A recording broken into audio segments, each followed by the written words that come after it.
আসসালামু আলাইকুম বন্ধুরা, আজকের ভিডিওতে আমি আপনাদেরকে দেখাবো কিভাবে আপনারা ইসলামিক ব্যাংকের ibbl ismart অ্যাপ ব্যবহার করবেন। বন্ধুরা, ibbl ismart অ্যাপে সাইন আপ করে আপনারা ইসলামিক ব্যাংকের যাবতীয় সুযোগ সুবিধা আপনার মোবাইলের মাধ্যমেই গ্রহণ করতে পারবেন। মোবাইলের মাধ্যমে ব্যালেন্স চেক করা, এক ব্যাংক থেকে অন্য ব্যাংকে টাকা পাঠানো সহ আরও অনেক নানান সুযোগ সুবিধা পাবেন। তাই যারা ইসলামিক ব্যাংকে অ্যাকাউন্ট আছে যাদের, আমি মনে করি তাদের সবারই এই ibbl ismart অ্যাপটি ব্যবহার করা দরকার। তো কিভাবে কি করবেন সবকিছু দেখাবো আজকের ভিডিওটিতে। ভিডিওটি শুরু করার আগে আপনি যদি আমাদের চ্যানেলের নতুন দর্শক হন তাহলে চ্যানেলটি সাবস্ক্রাইব করে পাশে আসা বেল আইকনটি অন করে দিবেন। আর অলরেডি সাবস্ক্রাইব করে থাকলে থ্যাংক ইউ সো মাচ। তো বন্ধুরা, আর কথা না বাড়িয়ে চলুন শুরু করা যাক। বন্ধুরা, ফার্স্ট অফ অল আপনাদের যে ibanking অ্যাপটা আছে সেটা প্লে স্টোর থেকে ইনস্টল করে নিতে হবে। প্লে স্টোর থেকে ইনস্টল করার জন্য আপনারা প্লে স্টোরে গিয়ে ibbl ismart লিখে সার্চ করলেই পেয়ে যাবেন। তো দেখতে পাচ্ছেন এটা আমার ইনস্টল করা আছে, আপনারা ইনস্টল করে নেবেন। আমি ওপেন করে আপনাদেরকে বাকি প্রসেসটা দেখাচ্ছি। তো অ্যাপটি ওপেন করার পর আপনাদের সামনে এরকম ইন্টারফেস শো করবে। এখানে একটু লোডিং নিচ্ছে, লোডিং নেওয়া অবধি অপেক্ষা করতে হবে। তো বন্ধুরা, এখানে দেখতে পাচ্ছেন সাইন আপ নামে একটা বাটন রয়েছে ডান সাইডে কর্নারে নিচে। তো আপনারা যেহেতু এখানে নতুন অ্যাকাউন্ট তৈরি করবেন এজন্য আপনাদের সাইন আপ করতে হবে। তো আমি সাইন আপ বাটনে ক্লিক করে দিলাম। তারপরে দেখতে পাচ্ছেন সাইন আপ উইথ অ্যাকাউন্ট এবং sign up with credit card. আমরা চাইলে অ্যাকাউন্টের মাধ্যমে বা ক্রেডিট কার্ডের মাধ্যমে করতে পারি। তো এখন আমরা আমাদের অ্যাকাউন্টের মাধ্যমে করব। অ্যাকাউন্ট সিলেক্ট করে কন্টিনিউতে ক্লিক করে দেওয়ার পর আপনাদের সামনে এরকম ইন্টারফেস চলে আসবে। তো এখানে আপনি আপনার নাম দিয়ে দিবেন। আপনি আপনার নাম দিবেন, যেই নামে অ্যাকাউন্ট খুলছিলেন আপনি চেষ্টা করবেন সেই নামটি দেওয়ার জন্য। তো আমি আমার নামটি দিয়ে দিচ্ছি। দিয়ে দেওয়ার পরে এখানে আপনাদের ইমেল অ্যাড্রেসটি দিয়ে দিতে হবে। তো আপনি এমন একটি ইমেল অ্যাড্রেস দিবেন যেটা আপনি সব সময় ব্যবহার করেন, বা সচল একটি ইমেল অ্যাড্রেস দিবেন, বা যেটা আপনার এই মোবাইলে বর্তমানে লগ ইন করা আছে। কারণ ইমেলের মাধ্যমে আপনার কাছে ভেরিফিকেশন কোড এবং নানান তথ্য আপনার ইমেইলেই চলে যাবে, তাই ইমেল অ্যাড্রেসটি দিবেন। ইমেল অ্যাড্রেসটি দেওয়া হয়ে গেলে নিচে দেখতে পাচ্ছেন একটি খালি বক্স দেওয়া আছে, ইন্টার চ্যালেঞ্জ লেখা। তো এই বক্সের মধ্যে আপনারা উপরে যা লেখা আছে সেই ক্যাপচারটা সেম টু সেম লিখে দিবেন। আমি BXXCP লিখে একবার চেক করে সাবমিটে ক্লিক করে দিলাম। তো সাবমিটে ক্লিক করে দেওয়ার পর দেখতে পাচ্ছেন থ্যাংক ইউ জানিয়েছে এবং আমাকে বলেছে যে আমার জিমেল যেটা আছে সেটা চেক করতে। তো এখন আমি আমার জিমেইলে চলে যাব। জিমেইলে গিয়ে এখানে দেখবেন যে ইসলামিক ব্যাংক থেকে একটা মেল তারা পাঠিয়ে দিয়েছে। তো একটু রিফ্রেশ করে নিলাম। সরি, এটা না, আমার অন্য আরেকটা মেল আমি সেখানে দিয়েছিলাম। তো এই মেইলে চলে এসেছে দেখতে পাচ্ছেন। তো এই মেলটা ওপেন করার পর এখানে একটা লিংক দিবে, সেই লিংকে অবশ্যই ক্লিক করতে হবে, এই লিংকটা। তো এই লিংকে আমি ক্লিক করে দিলাম। লিংকে ক্লিক করে দিলে আপনাকে একটা ব্রাউজারে নিয়ে যাবে এবং আপনার সামনে ইসলামিক ব্যাংকের যে রেজিস্ট্রেশন পেজ সেটা ওপেন হবে। তো এখানে আপনাদেরকে অবশ্যই রেজিস্ট্রেশন কমপ্লিট করতে হবে, তখন কিন্তু আপনাদের রেজিস্ট্রেশন কমপ্লিট হয়নি। তো যেই নাম দিয়েছিলেন সেটা এখানে শো করতেছে, ইমেল অ্যাড্রেস শো করতেছে। এখানে নতুন করে আপনাদের কন্ট্যাক্ট অ্যাড্রেস দিতে হবে এবং পার্মানেন্ট অ্যাড্রেস দিতে হবে। তো কন্ট্যাক্ট অ্যাড্রেস অর্থাৎ আপনি যেখানে থাকেন সেই অ্যাড্রেসটা দিয়ে দিবেন। তো আমি আমার অ্যাড্রেসটা দিয়ে নিচ্ছি।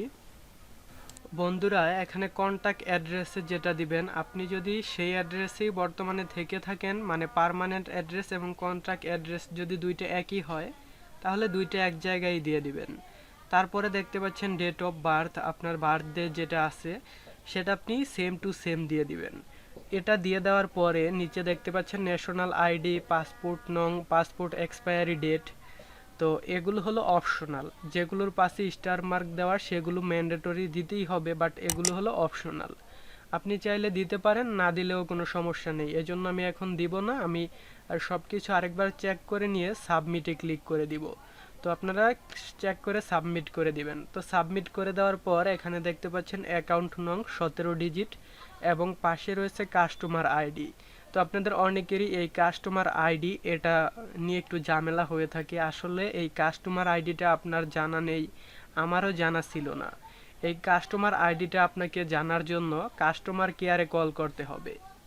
বন্ধুরা নিচে দেখতে পাচ্ছেন কাস্টমার কেয়ারের নম্বর দেওয়া আছে। এই কাস্টমার কেয়ারে কল দিয়ে আপনি আপনার কাস্টমার আইডিটি কালেক্ট করে নেবেন। তো এখানে দুইটা নম্বর দেওয়া আছে, আপনার যেটাতে কল দিতে ইচ্ছা 16259 এখানে কল দিয়ে বলবেন যে আমার আইবিএল আই ব্যাংকিং অ্যাকাউন্ট করব, কাস্টমার আইডিটা দিন।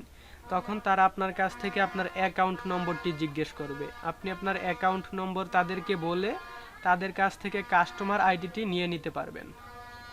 বন্ধুরা আমি কাস্টমার কেয়ারে কল করে আমার কাস্টমার আইডিটি জেনে নিয়েছি। এখন আমার অ্যাকাউন্ট নম্বর এবং কাস্টমার আইডি এই দুইটা বসিয়ে নেক্সট করতে হবে। এখানে দেখতে পাচ্ছেন দুইটা চেক বক্স রয়েছে।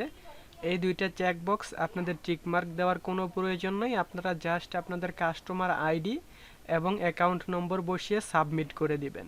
তো সাবমিট করে দেওয়ার পরে এরকম অপশন চলে আসবে, এখান থেকে আপনারা বাংলাদেশ সিলেক্ট করে দিবেন। তো বাংলাদেশ হলো +88, এটা সিলেক্ট করে 1 থেকে আপনার বাকি নম্বরটা দিয়ে দিবেন।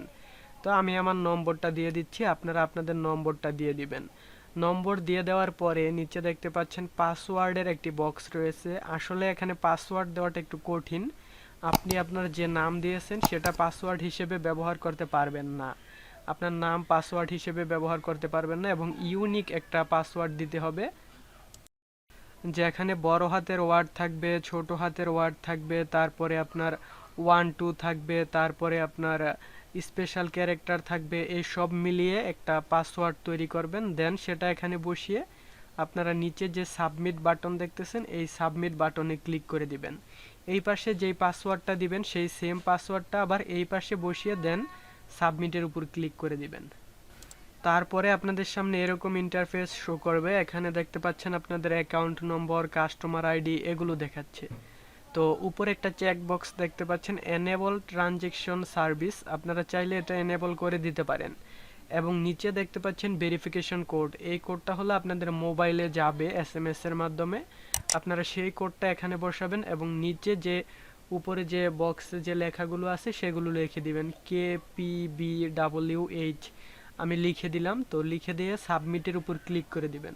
সাবমিটের উপর ক্লিক করার আগে এই যে চেক বক্স এটা অবশ্যই আপনারা এনেবল করে দিবেন। দেন সবকিছু ঠিকঠাক থাকলে আপনারা একবার দেখে নেবেন, সবকিছু ঠিকঠাক থাকলে যে সাবমিট লেখা আছে এই সাবমিট বাটনের উপর ক্লিক করে দিবেন। তো আমি সাবমিটের উপর ক্লিক করে দিলাম। ক্লিক করে দেওয়ার পর দেখতে পাচ্ছেন আই ব্যাংকিং রেজিস্ট্রেশন কমপ্লিট, মানে আই ব্যাংকিং এর রেজিস্ট্রেশন কমপ্লিট হয়েছে, ক্লিক হেয়ার টু ডাউনলোড। এখানে ক্লিক করে আপনারা একটি রেজিস্ট্রেশন ফর্ম ডাউনলোড করে নেবেন। আমি রেজিস্ট্রেশন ফর্মটি ডাউনলোড করে নিলাম, ওপেন করে আপনাদেরকে একটু দেখাই। তো এটা হলো আই ব্যাংকিং এর রেজিস্ট্রেশন ফর্ম, এটা আপনারা ডাউনলোড করার পর প্রিন্ট করে এখানে সিগনেচার দেওয়ার অপশন আছে, আপনারা এটা নিয়ে যে কোনো একটি এজেন্টে যাবেন অথবা আপনার যে শাখা আছে সেখানে যাবেন, গেলে সেখানে থাকা লোকজনই আপনাকে দেখিয়ে দিবে কোথায় সিগনেচার করতে হবে। মূলত এখানে 3টা সিগনেচার করতে হয়, এই যে কাস্টমার আইডির এখানে যে একটা সিগনেচার আছে আর নিচে 1 2 3 এই 3 জায়গায় 3টি সিগনেচার করতে হয়। এই সিগনেচার করার পরে সেটা আপনারা ব্রাঞ্চে জমা দিবেন, দেন তারা আপনার এই কাজটি কমপ্লিট করে দিবে।